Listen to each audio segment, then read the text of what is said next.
સ્ત્રીઓને સ્તનમાં થતી ગાંઠથી તેઓ ચિંતિત થઈ જાય છે. ચિંતા કરવાની બિલકુલ જરૂર જ નથી. સ્તનમાં થતી ગાંઠ શું કેન્સરની જ હોય? ના, બિલકુલ નહીં. તો પછી સાદી ગાંઠનું પ્રમાણ વધારે છે.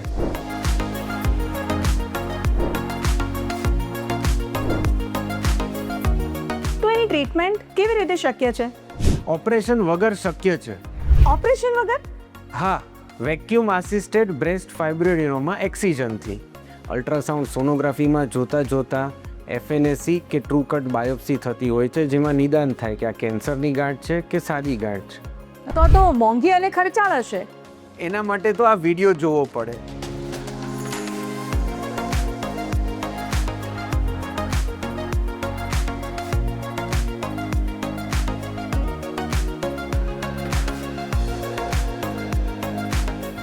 મહિલાઓને સ્તનમાં થતી ગાંઠ વિશે થતા સવાલો અને મૂંઝવણો માટેના જવાબ માટે ખાસ જુઓ આ વિડીયો.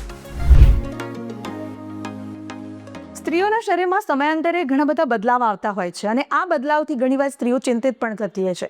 અને એમાંનો જ અત્યારે મોસ્ટ ટ્રેન્ડિંગ જો એક વિષય હોય તો એ બ્રેસ્ટ કેન્સર બની ગયો છે. આજે હું કેન્સર વિશેની વાત નથી કરવાની, પરંતુ શરીરમાં જે બદલાવ આવે છે અને તેને લઈને જ્યારે સ્ત્રીઓ ચિંતિત થાય છે તેને વિશે વાત કરવાની છે. આજે વાત કરવી છે બ્રેસ્ટ ટ્યુમરને લઈને.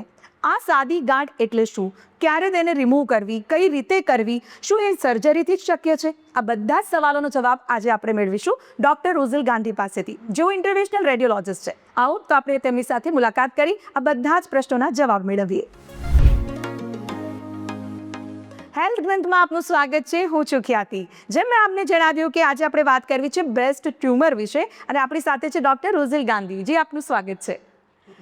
ડૉક્ટર રોઝિલ, જે વાત છે કે સ્ત્રીઓના શરીરમાં આવતા સમયાંતરે બદલાવ અને એ બદલાવની સાથે સ્ત્રીઓની માનસિક સ્થિતિ પર ખૂબ અસર થતી હોય છે. આપણે થોડીક બેઝિક શરૂઆત ત્યાંથી કરીએ કે સૌથી પહેલાં બ્રેસ્ટમાં થતી એ ટ્યુમર ગાંઠ એને લઈને કેટલી ચિંતા કરવાની જરૂર છે? બ્રેસ્ટ ટ્યુમર એટલે કે બ્રેસ્ટમાં થતી ગાંઠ, આપણે વાત કરશું સાદી ગાંઠની, કે જેને ફાઇબ્રોએડિનોમા કહેવાય છે કે સિસ્ટ કહેવાય છે. એ સાદી ગાંઠ જો સોનોગ્રાફી અને મેમોગ્રાફીમાં જો નિદાન થઈ ગયું હોય અને એમાં બાયરેટ્સ કેટેગરી હોય છે 2, 3, 4, 5, એમાં 2 અને 3 ટાઈપની જો ગાંઠ હોય તો એની ચિંતા કરવાની જરૂર હોતી નથી.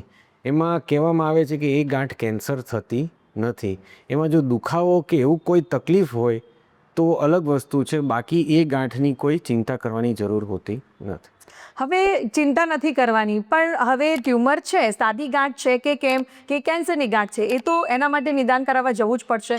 તો કઈ ટેકનિકનો પહેલાં તો સહારો લેવો પડે છે?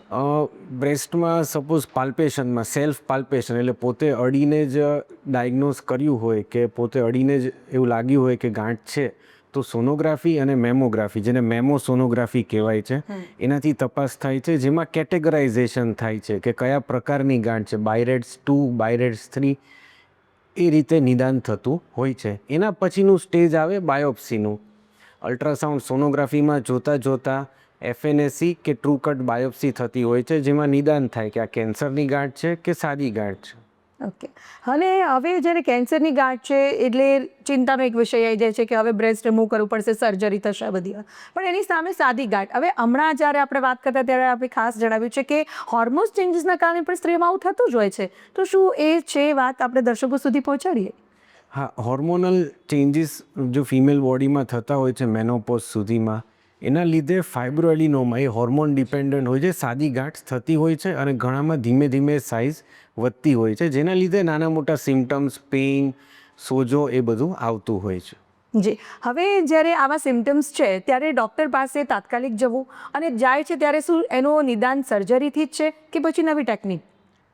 બ્રેસ્ટ ફાઇબ્રોએડિનોમા એટલે કે બ્રેસ્ટની સાદી ગાંઠની ટ્રીટમેન્ટ હવે નોન સર્જિકલી બી અવેલેબલ છે, જેને કહેવાય છે વેક્યુમ આસિસ્ટેડ બ્રેસ્ટ ફાઇબ્રોએડિનોમા એક્સિઝન અથવા વેક્યુમ આસિસ્ટેડ એક્સિઝન, જેમાં એક સિમ્પલ નીડલ નાખવામાં આવે છે.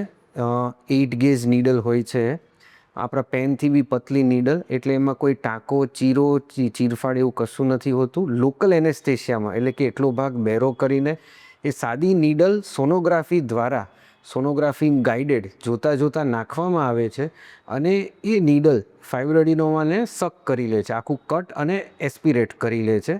એટલે આપણને ખબર પડે કે આખું ફાઇબ્રોએડિનોમા સોનોગ્રાફીમાં જોતા રિમૂવ થઈ જાય છે. ઓકે, હવે વિધાઉટ સર્જરી અને એ પણ સાદી ગાંઠને દૂર કરવી એટલે એક ખૂબ સારી બાબત, પણ એક કહી શકાય કે જ્યારે ઓપરેશન થિયેટરમાં જાય એટલે સ્ત્રીને ઘણા બધા સવાલ હોય, જાણે એ પણ જ્યારે બ્રેસ્ટ સંલગ્ન આવે છે ત્યારે કે શું હવે પછી ફરીથી એ થવાના ચાન્સીસ કેટલા છે, અથવા તો શું એને આ રીતે જ અમારી ટ્રીટમેન્ટ કરવી પડશે, શું કાયમી દવા લેવી પડશે, શું હોય છે તેના પાછળ? ના, આમાં કોઈ દવા લેવાની જરૂર નથી કાયમી. સોનોગ્રાફીમાં જોતા ગાંઠને કાઢવામાં આવે છે, જેથી આપણને ખબર પડે છે કે ગાંઠ પૂરેપૂરી નીકળી ગઈ છે. છતાંય લેસ દેન 5%, 5%થી ઓછું રિકરન્સના ચાન્સ હોય છે કે ત્યાં ને ત્યાં એ ગાંઠ પાછી આવે.